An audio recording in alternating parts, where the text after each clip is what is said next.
नमस्कार दोस्तों, स्वागत है आपका आपके अपने YouTube channel the AQ traders में। दोस्तों, आज के वीडियो में हम एक बहुत बेसिक स्ट्रेटजी यूएसडी आईएनआर की शेयर करेंगे। अभी मैंने अपने ट्विटर हैंडल पर भी वो स्ट्रेटजी डाली है, द एक्यू ट्रेडर पर भी हमने वो स्ट्रेटजी डाली है। आगे बढ़ने से पहले दोस्तों एक अपडेट, करेंसी यूएसडी आईएनआर के इस वीडियो में हमने बताया था कि एक मैक्रो हमने बनाया है, मैक्रो हमने शेयर करने की बात की थी। तो दोस्तों आज जितने भी रिक्वेस्ट आए थे मैक्रो के ऑन डायरेक्ट मेल या फिर कमेंट सेक्शन में वीडियो के, हमने उन सबको मेल कर दिया है। अगर आपको भी मैक्रो चाहिए, जो हम अपने यूएसडी आईएनआर की शीट्स, जो करेंसी की डेरिवेटिव शीट्स होती हैं, उन्हें अपना यूजफुल कंटेंट कन्वर्ट करने के लिए हम जो मैक्रो यूज करते हैं, अगर आपको भी वो मैक्रो चाहिए तो आप हमें मेल कर सकते हैं या कमेंट सेक्शन में बता सकते हैं। तो दोस्तों अपने वीडियो पे चलते हैं आगे। और आज की वीडियो के लिए दोस्तों मैंने एक प्रेजेंटेशन तैयार किया है। ये एक बेसिक स्ट्रेटजी है, वेरी बेसिक स्ट्रेटजी आप समझ लीजिए।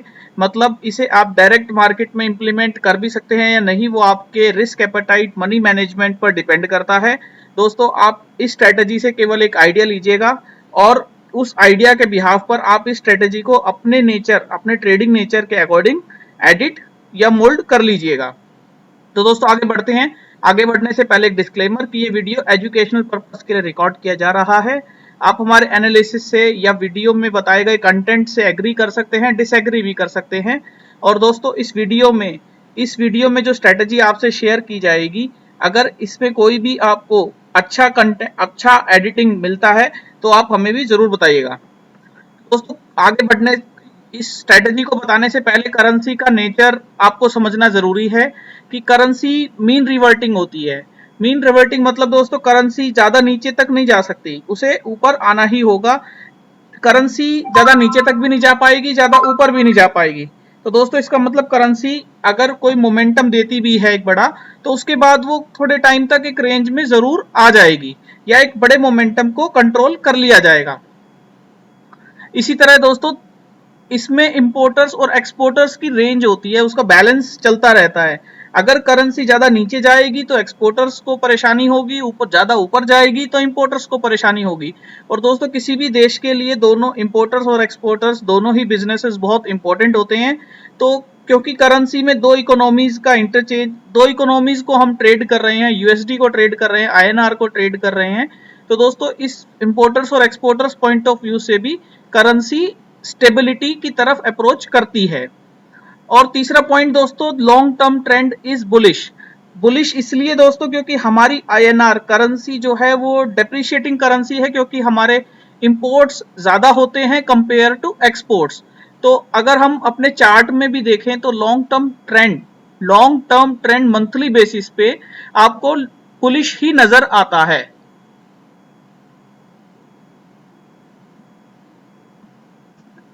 दोस्तों इंपोर्टर्स और एक्सपोर्टर्स के पॉइंट ऑफ व्यू से एक बार हम समझ लेते हैं।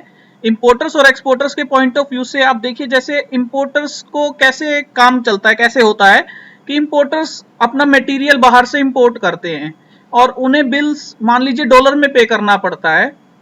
तो वो बैंक के पास जाएंगे और उन अपने आईएनआर को यूएसडी में कन्वर्ट करवाएंगे ताकि वो उन बिल्स को पे कर सकें। तो दोस्तों मान लीजिए जैसे आज के दिन $1 $75 का है, तो उन्हें आज के दिन $75 पे करने हैं। $1 लेने के लिए, बैंक से $1 लेने के लिए उन्हें $75 पे करने हैं। वो उस $1 से आगे अपने बिल्स की पेमेंट कर देंगे। इसी तरह दोस्तों मान लीजिए सब अगले महीने उन्हें पेमेंट करनी है। आज जो यूएसडी आईएनआर का रेट है वो 75 है, 75 रुपीज है, और अगले महीने वो 76 हो जाएगा। तो दोस्तों उनकी जेब से, इंपोर्टर्स की जेब से ₹1 एक्स्ट्रा जाएगा अगले महीने, इस मंथ के कंपेयर में। यानी आप समझिए कि अगर आज यूएसडी आईएनआर का भाव रेट 75 पर ट्रेड हो रहा है, तो अगले महीने अनसर्टेनिटी की वजह से हो सकता है वो 76 पे ट्रेड हो रहा हो। हम ये मान रहे हैं कि वो 76 पे यदि वो 76 पर हुआ, तो दोस्तों हमें हमारे इंपोर्टर्स को ₹1 एक्स्ट्रा पे करना पड़ेगा $1 को अर्न करने के लिए। तो इस तरीके से वो ₹1 उन्हें अपनी मटेरियल कॉस्ट में ऐड करना पड़ेगा और उस तरीके से उन्हें उनको प्रॉफिटेबिलिटी कम हो जाएगी। तो इसलिए वो क्या कर सकते हैं दोस्तों, वो यूएसडी आईएनआर के फ्यूचर को आज की डेट में लॉन्ग कर सकते हैं। यूएसडी आईएनआर के फ्यूचर को आज की डेट में लॉन्ग कर सकते हैं, सो दैट कि अगर एक रुपया डॉलर का भाव बढ़ता है अगले महीने, तो वो 1 रुपया उन्हें फ्यूचर लॉन्ग की वजह से मिल जाए। तो दोस्तों जो उनका वहां नुकसान होगा 1 रुपया एक्स्ट्रा पेमेंट करने में, 1 रुपया एक्स्ट्रा पे करके डॉलर अर्न करने में, वो उनका फायदा यहाँ इस ट्रेडिंग में हो जाएगा जो उन्होंने फ्यूचर लॉन्ग किया है। इसी तरह दोस्तों एक्सपोर्टर्स का होता है बिल्कुल उल्टा। एक्सपोर्टर्स बाहर मटेरियल एक्सपोर्ट करते हैं और वहां से डॉलर में कमा के देश में लाते हैं। वो बैंक के पास जाते हैं, बैंक में डॉलर देते हैं या फॉरेन करेंसी पे करते हैं और उसके बाद उसे आईएनआर में कन्वर्ट कर लेते हैं।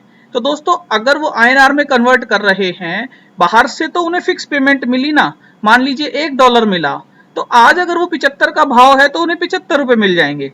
लेकिन दोस्तों अगर ये भाव मान लीजिए अगर 74 हो जाए अगले महीने या अनसर्टेनिटी की वजह से, तो उनकी अर्निंग तो एक डॉलर ही है, एक्सपोर्टर्स की अर्निंग तो $1 है, लेकिन उन्हें करेंसी में हमारी आईएनआर में 75 की जगह 74 मिल जाएंगे अगर डॉलर का भाव, यूएसडी आईएनआर का भाव नीचे आता है। तो इस तरह से उन्हें 1 रुपए का नुकसान 1 पर डॉलर हो जाएगा। तो इसलिए वो लोग क्या कर सकते हैं, वो यूएसडी आईएनआर में शॉर्ट पोजीशन ले सकते हैं, फ्यूचर्स में शॉर्ट पोजीशन ले सकते हैं। तो दोस्तों इस तरीके से जो इंपोर्टर्स होते हैं वो डिमांड क्रिएट करते हैं ट्रेडिंग यूएसडी आईएनआर की ट्रेडिंग में, और एक्सपोर्टर्स सप्लाई क्रिएट करते हैं यूएसडी आईएनआर की ट्रेडिंग में। और इन दोनों के बैलेंस को मैनेज करता है दोस्तों इंटर बैंकिंग और आरबीआई, सो दैट कि उनका मैनेजमेंट चलता रहे और यूएसडी आईएनआर एक स्टेबिलिटी की तरफ मूव करता रहे, एक रेंज में या स्टेबिलिटी के लिए मूव करता रहे। तो दोस्तों हम अपनी स्ट्रेटेजी की बात कर लेते हैं। ये पूरा जो बैकअप मैंने आपको बताया वो इसलिए बताया ताकि आपको थोड़ा सा क्लैरिटी मिल जाए कि यूएसडी आईएनआर को मैनेज किया जाता है आरबीआई के द्वारा भी, और वो इतना एप्रप्ट, हाईली एप्रप्ट एक ही दिन में 100 रुपए हो जाए या एक ही दिन में 60 रुपए आ जाए, हमारा ट्रेडिंग का क्या होगा, उस तरीके से मोमेंटम इसमें नहीं होता। तो दोस्तों स्ट्रेटेजी क्या है कि it's a very simple yet powerful strategy and can easily be understood.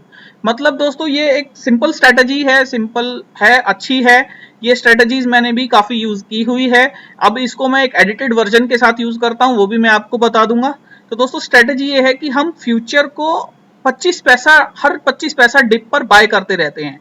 Bye इसलिए करते हैं क्योंकि हमारा लॉन्ग टर्म ट्रेंड बुलिश है, तो हम हर 25 पैसा नीचे बाय करते हैं क्योंकि हम जानते हैं करेंसी मीन रिवर्टिंग है, नीचे से ऊपर भी आएगी। और दोस्तों हम जानते हैं कि इंपोर्टर्स और एक्सपोर्टर्स की रेंज की वजह से करेंसी हाईली डेप्रिशिएट या एप्रिशिएट नहीं होगी। तो दोस्तों हर 25 पैसा नीचे हम इसको बाय करते हैं फ्यूचर को, और सेल करते हैं हर 25 पैसा ऊपर, सो दैट कि अगर ये n number of times dollar किसी रेंज में ट्रेड करता है तो हमें अच्छी अपॉर्चुनिटीज मिलती रहती हैं बाय लो सेल हाई की। तो दोस्तों इसमें क्या हम कैपिटल सारी एक साथ लगा दें, ऐसा नहीं है। इस स्ट्रेटेजी में हम इस तरह से प्लान कर सकते हैं। दोस्तों एक और बात, ये 25 पैसा स्टैंडर्ड है, आप इसे 10 पैसे पर भी कर सकते हैं। आप देखते हैं एक दिन में मान लीजिए 10 पैसा 2-3 बार घूम जाता है, तो आप इसे 10 पैसे पर भी कर सकते हैं, वो आपके एनालिसिस के ऊपर है। तो दोस्तों इसमें होता क्या है कि हमें 8 से 10 लेग्स की ट्रेडिंग करनी होती है। मान लीजिए 25 पैसा नीचे मैं बाय कर रहा हूं, हर 25 पैसा नीचे मैं बाय कर रहा हूं और मेरी कैपेसिटी 10 लॉट ट्रेड करने की है। तो दोस्तों मैं 8 से 10 लॉट तक का पैसा इसमें रख सकता हूं। मान लीजिए मैं हर वैल्यू पर, हर 25 पैसा नीचे पर 1 लॉट ही खरीदूंगा। तो हर 25 पैसा नीचे यदि मैं 1 लॉट खरीदूंगा और मेरी कैपेसिटी 10 लॉट तक की है, तो इस तरीके से मैं 10 लॉट तक बाइंग कर सकता हूं। इसका मतलब मैं 2 से 2.5 रुपए नीचे जाने तक भी इसमें बाइंग कर सकता हूं। और दोस्तों एक ही लगातार 2 से 2.5 रुपए नीचे करेंसी नहीं जाती है। आप हिस्ट्री देख सकते हैं, बैक टेस्ट कर सकते हैं, और कहीं भी 25 पैसा ऊपर आती है तो मैं उसे बेचूंगा भी। तो मेरी इस तरह से कॉस्टिंग कम होती रहेगी। इसके साथ दोस्तों रिस्क एपेटाइट की हम बात कर लेते हैं। रिस्क एपेटाइट, अगर आप हाई रिस्क ट्रेडर हैं और आप मैनेज कर सकते हैं अपने रिस्क को, तो आपको हेज की जरूरत नहीं है और आप इस तरीके से लगातार अर्न कर सकते हैं और आपका प्रॉफिट भी ज्यादा होगा। मीडियम रिस्क दोस्तों, जो लोग सोचते हैं कि थोड़ा बहुत वो मैनेज कर लेंगे, उस तरीके से वो क्या कर सकते हैं कि वो इनिशियली जब वो स्ट्रेटेजी डाल रहे हैं तो कुछ 8 से 10 लॉट 1 से 1.5 रुपए नीचे ओटीएम में पुट्स बाय कर सकते हैं, सो दैट कि अगर एब्रप्ट फॉल आए, जैसा कि अभी 2 जुलाई को आया था, इस तरीके का फॉल आता है तो उनको पुट्स जो हैं वो बचा लें। और इस तरह दोस्तों लो रिस्क जो ट्रेडर होते हैं वो आईटीएम कॉल को लगातार शॉर्ट करते रहेंगे। दोस्तों ये मैंने किया हुआ है, आईटीएम कॉल को मैं लगातार शॉर्ट करता था। जैसे मान लीजिए उस टाइम करेंसी ट्रेड करती थी 70-71 के लेवल्स पर, तो मान लीजिए मैंने 71 पर मैंने अपने लॉट लॉन्ग किए, 2 से 10 लॉट मैं लॉन्ग करता था उस टाइम, तो मैंने लॉट्स लॉन्ग किए और उसके साथ साथ मैं उतनी ही आईटीएम कॉल राइट कर देता था। मान लीजिए मैंने अगर 10 लॉट लॉन्ग किए, 71 पे मैंने लॉन्ग किए लॉट्स, तो मैं 70.5 की आईटीएम कॉल भी साथ में राइट कर देता था। उससे मुझे जो भी उसमें टाइम वैल्यू रहता था वो मिल जाता था, और अगर करेंसी ऊपर जा रहा था तो मैं मीनवाइल आईटीएम कॉल्स को धीरे धीरे हटा देता था, सो दैट कि मुझे वन साइडेड गेन मिल जाए। उस तरह से मैं एडजस्टमेंट उस टाइम करता था। तो दोस्तों इस तरह से भी आप इसमें मैनेजमेंट देख सकते हैं। और ऑप्शंस के साथ ये स्ट्रेटेजी और परफॉर्मिंग हो जाती है। किस तरीके से, मान लीजिए आपने अभी लॉन्ग किया और लॉन्ग करने के साथ साथ आप एक ओटीएम कॉल राइट कर देते हैं। अगर आपने अभी लॉट लॉन्ग किए, उसके साथ साथ आप एक ओटीएम कॉल राइट कर देते हैं, मान लीजिए एक लॉट आपने लॉन्ग किया तो आगे 1 रुपया दूर किया 5 ओटीएम कॉल अगर आप राइट कर देते हैं, तो दोस्तों अगर ये ऊपर जाता है, ऊपर तेजी से जाएगा तब भी आपको बेनिफिट होगा, और नीचे जाएगा तो वो जो 1:5 में आपने ओटीएम कॉल राइट की हैं उस तरीके से आपको बेनिफिट मिल जाएगा, और नीचे हमने एवरेज करनी ही है। तो दोस्तों इस तरीके से आप अपने अकॉर्डिंग, अपने रिस्क प्रोफाइल और अपने मनी मैनेजमेंट के अकॉर्डिंग इस स्ट्रेटेजी को अपने आप एक अच्छी अपने लिए एक स्ट्रेटेजी बना सकते हैं। और आप किस तरीके से स्ट्रेटेजी को बनाते हैं दोस्तों हमारे साथ भी शेयर कीजिएगा, हो सकता है हमें भी कुछ अच्छे इनपुट्स मिल जाएं। तो दोस्तों इस वीडियो को देखने के लिए धन्यवाद। आप हमें मेल कर सकते हैं theaccutrader@gmail.com। आप हमें फॉलो कर सकते हैं @accutrader। Thank you.